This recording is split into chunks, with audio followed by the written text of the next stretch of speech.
Honor, he's wanted out of Louisiana for domestic battery involving child endangerment and theft, but the theft is a misdemeanor, so he's only being extradited on the domestic. It was where he is alleged to have bitten his live-in girlfriend in front of a shared child and a second child, a 4-year-old and a 7-year-old.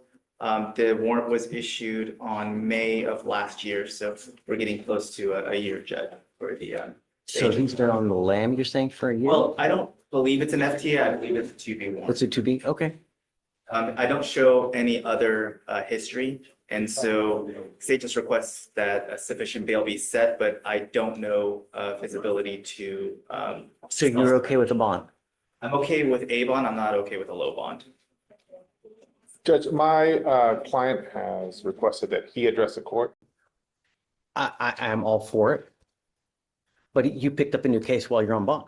I'm not going to let you go. I'm not going to give you any preferential treatment. You have to abide by all the rules, regulations as well. And when you pick up a new case, there are consequences. You're old enough to know that. You know, when you have actions, you take the wrong action. There are no mistakes in life. There are actions. And when you take the wrong actions, there's serious consequences. I'm now revoking your bond on the harassment case. You're staying with me. You know, now, hold on. I'm not done with you. I'm also ordering you now not to consume alcohol, illegal drugs, and I'm going to put a monitor on your ankle so I know that you're not consuming.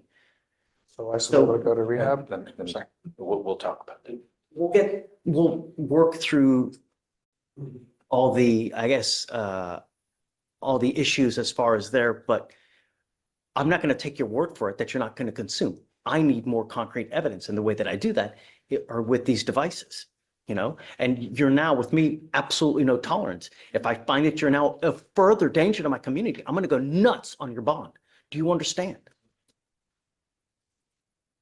So what does wife want? Does she want to continue to have contact with him? She is here to ask that the court modify the conditions of the magistrate's order for emergency protection. Since this incident happened, Mr. Shriver's been living in a hotel. They've abided strictly, even with their communication and transportation today, with the no contact. However, she is asking that we remove that restriction and instead go with the no threatening or harassing communication.